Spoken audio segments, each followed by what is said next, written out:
श्री महालक्ष्मी नमः। ॐ श्री महालक्ष्मी नमः। ॐ श्री महालक्ष्मी नमः। ॐ श्री महालक्ष्मी नमः। ॐ श्री महालक्ष्मी नमः। ॐ श्री महालक्ष्मी नमः। ॐ श्री महालक्ष्मी नमः। ॐ श्री महालक्ष्मी नमः। ॐ श्री महालक्ष्मी नमः।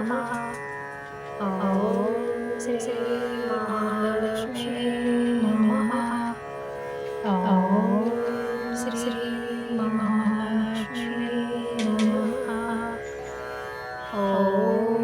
श्री महालक्ष्मी नमः। ॐ श्री महालक्ष्मी नमः। ॐ श्री महालक्ष्मी नमः। ॐ श्री महालक्ष्मी नमः। ॐ श्री महालक्ष्मी नमः। ॐ श्री महालक्ष्मी नमः। ॐ श्री महालक्ष्मी नमः। ॐ श्री महालक्ष्मी नमः। एक गरीब स्त्री जिच्या घरी अष्टलक्ष्मी स्वतः उतरतात। गावाच्या टोकाला असलेले ते छोटेसे मातीचे घर, जिथे उन्हाळ्यात भिंती गरम होत पावसाळ्यात छाप्पर टपटपत असे, त्या घरात राहत होती सुभद्रा, अत्यंत गरीब पण तितकीच मनाने श्रीमंत स्त्री। नवरा आजारी, मुलगी लहान आणि रोजंदारीचे काम अनियमित, तरीही ती प्रत्येक सकाळी एक दिवसा इतका तेजस्वी विश्वास घेऊन उठायची। सुभद्राचे एकच बळ, श्री महालक्ष्मीवरची अखंड श्रद्धा। ती रोज सकाळी छोट्या देवघरापुढे मातीची दिवटी लावायची, जुनी माळ हातात घ्यायची आणि मंद आवाजात म्हणायची, ओम महालक्ष्मी नमः। ओम श्री महालक्ष्मी नमः। श्री महालक्ष्मी नमः। श्री महालक्ष्मी नमः। श्री महालक्ष्मी नमः। श्री महालक्ष्मी नमः। हृदय होतं तरी मनात कधी नव्हतं। तिला विश्वास होता, देवीला खरं हृदय दिसतं आणि एक दिवस ती माझा हात जरूर धरून घेईल। पहिला संकेत, आदिलक्ष्मीचे आगमन। एके संध्याकाळी धावून आली तिची मुलगी, आई, दारात एक पांढरा कापड आहे, कोणी आणून ठेवले कुणास ठाऊक। सुभद्राने उचलून पाहिले, कोऱ्या पांढऱ्या कापडावर हलका सुवास, जणू एखाद्या मंदिराच्या गर्भगृहातून आलेला। त्या रात्री सुभद्राला स्वप्न पडलं, एक तेजस्वी स्त्री श्वेत वस्त्रांमध्ये लखलखणारी घरात येते आणि म्हणते, मी आहे आदिलक्ष्मी, प्रारंभाची देवी, तुझे मन पवित्र आहे म्हणून मी तुझ्या घरी प्रथम पाऊल ठेवते। सुभद्राचे जागे झाल्यावर शरीर थरथरत होते, पण मनात अजब शांतता। त्या दिवसापासून तिच्या आयुष्यात छोटे छोटे चमत्कार घडू लागले।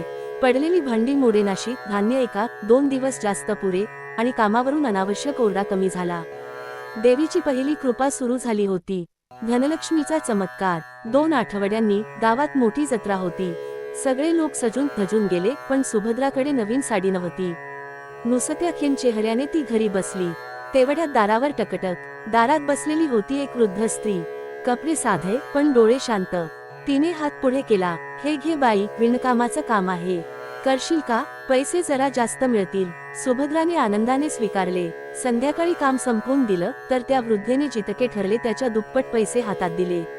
आग हे जास्त झालं, सुभद्राने म्हटलं। वृद्ध हसली, धनलक्ष्मी जिथे प्रसन्न असते तिथे धनाचा ओघ वाढतच जातो। पुढच्या क्षणी ती स्त्री धुक्यासारखी विरून गेली। सुभद्राने पायऱ्यांवर बसून दीर्घ श्वास घेतला। तिला जाणवलं, धनलक्ष्मी स्वतः तिच्या घरी आली होती। धान्यलक्ष्मीची कृपा। पुढच्या महिन्यात गावात दुष्काळ जाहीर झाला। धान्य मिळणे कठीण झाले, लोक चिंतेमध्ये, मुलं उपाशी। पण सुभद्राच्या घरात अजब घटना घडली। जुनी पितळी दाभणीत जितकं धान्य टाकलं ते दुसऱ्या दिवशी तितकंच पुन्हा साठलेलं असतं। सुभद्राच्या मनात कृतज्ञतेचे अश्रू आले. त्या रात्री देवघरातून मंद आवाज ऐकू आला, मी आहे धान्यलक्ष्मी, तुझ्या घरी अन्न कधी कमी पडणार नाही. सुभद्राने छातीवर हात ठेवून नम्रतेने शरणागती पत्करली. गजलक्ष्मी सौंदर्य व समाधानाची देवी. काही दिवसांनी गावात सण होता. सगळ्यांच्या घरी आनंद, पण सुभद्राच्या घरी सजावट करण्यास काहीच नव्हते. खाने तिने एक छोटा दिवा पेटवला आणि म्हणाली, देवी, मला काही नको, माझ्या मुलीच्या चेहऱ्यावरचा हसू टिकू दे. त्या क्षणी घरात मंद सुवर्ण प्रकाश पसरला. भिंती उजळल्या, पाण्याची मडकी चमकू लागली आणि घर जणू फुलांनी सजल्यासारखे भासत होते. सुभद्राला दर्शन झाले. गजलक्ष्मी 2 हत्तींच्या जलधारांनी नहात असलेली सुंदर आकृती तिच्या घरात उभी होती. जिथे समाधान असते तिथेच सौंदर्य उतरते, देवी म्हणाली. सुभद्राच्या घरात त्या दिवसापासून सौंदर्याची आणि आनंदाची ऊब राहू लागली. वीरलक्ष्मी शक्तीची देवी. एक दिवस सुभद्राचा नवरा अचानक आजारी पडला. औषधासाठी पैसे नव्हते. ती भीतीने थरथरली, पण पूजा सोडली नाही. अर्ध्या रात्री तिने पाहिलं, देवघरातील दिवा वारा नसतानाही जोराने पेटला. प्रकाशातून एक सशक्त रूप प्रकट झाले. वीरलक्ष्मी, घाबरू नकोस सुभद्रे, शक्ती जिथे कमी पडते तिथे मी येते. सकाळी तिचा नवरा उभा बसला होता, ताप पूर्ण उतरलेला. सुभद्राच्या मनात देवीविषयी एक अटळ निष्ठा निर्माण झाली. संतानलक्ष्मी, मातृत्वाचे वरदान. सुभद्राची मुलगी रोज कमजोर होत चालली होती.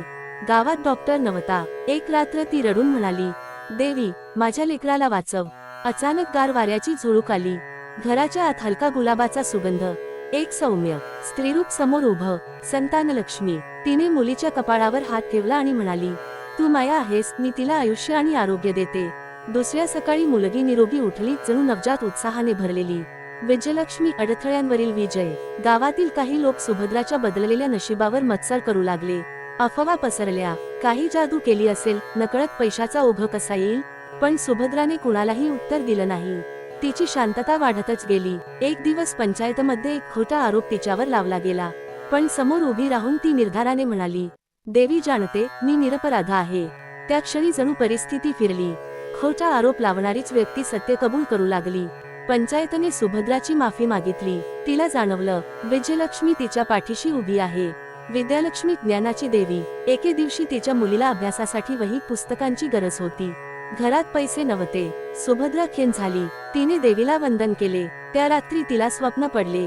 फुलांसारख्या अक्षरांनी भरलेला प्रकाश तिच्यावर बरसत होता. तिच्या समोर विद्यालक्ष्मी प्रकट झाली. ज्ञान हे सर्वात मोठं धन आहे. मी तुझ्या घरात स्थिर राहीन. दुसऱ्या सकाळी एक आश्चर्य. गावातले लोक सुभद्राच्या मुलीला अभ्यासासाठी साहित्य देऊ लागले. कोणीतरी वही, कोणीतरी पेन्सिल, तर कोणीतरी पुस्तकं. ज्ञानाचा मार्ग खुला झाला. अष्टलक्ष्मीचा अंतिम अवतार, सर्व देवींचे सान्निध्य. दीपावलीच्या रात्री सुभद्राने घर स्वच्छ केले. दिवे लावले, पण काहीही महाग नाही, फक्त मनाचा उजेड. तिने शांत बसून जप सुरू केला. ओम श्रीं ह्रीं क्लीं महालक्ष्मी नमः. अचानक घर प्रकाशाने उजळलं. भिंतींवर कमळ उमलली. सुवर्णकिरणे हवेत नाचू लागली. सुभद्राने वर पाहिले. एकामागून एक 8 दिव्य रूपे तिच्या समोर उभी होती. आदिलक्ष्मी, धनलक्ष्मी, धान्यलक्ष्मी, गजलक्ष्मी, वीरलक्ष्मी, संतानलक्ष्मी, विजयलक्ष्मी आणि विद्यालक्ष्मी. सगळ्यांमधून एकच तेज निर्माण झाले. त्या तेजातून उतरली महालक्ष्मी. देवी सुभद्राच्या जवळ आली आणि म्हणाली, तू धनासाठी नव्हे, तर विश्वास आणि भक्ती जपलीस, म्हणून अष्टलक्ष्मी तुझ्या घरी उतरल्या. आता तुझं भाग्य कधीच रिकामं राहणार नाही. सुभद्राने नम्रतेने डोळे मिटले. देवीचा स्पर्श तिच्या डोक्यावर पडला आणि तिचं संपूर्ण आयुष्य बदललं. त्या दिवसापासून तिच्या नवऱ्याला काम मिळालं. मुलीचं शिक्षण सुरू झालं. धान्य आणि पैसा नैसर्गिकपणे येऊ लागला. घरात आनंद, आरोग्य आणि सौभाग्य नांदू लागलं. आणि गावात लोक म्हणू लागले, जिथे हृदय स्वच्छ असतं तिथे अष्टलक्ष्मी स्वतः पाऊल ठेवतात. महालक्ष्मी मंत्र युग.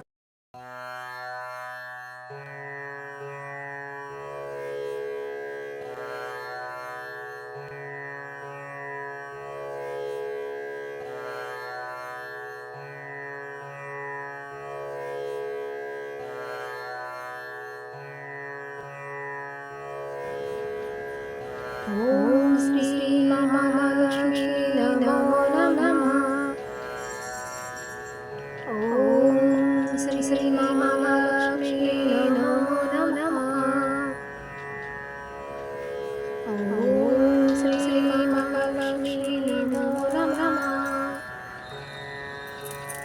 ओम श्री महालक्ष्मी नमो नमः.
ॐ श्री महालक्ष्मी नमो नमः। ॐ श्री महालक्ष्मी नमो नमः। ॐ श्री महालक्ष्मी नमो नमः। ॐ श्री महालक्ष्मी नमो नमः। ॐ श्री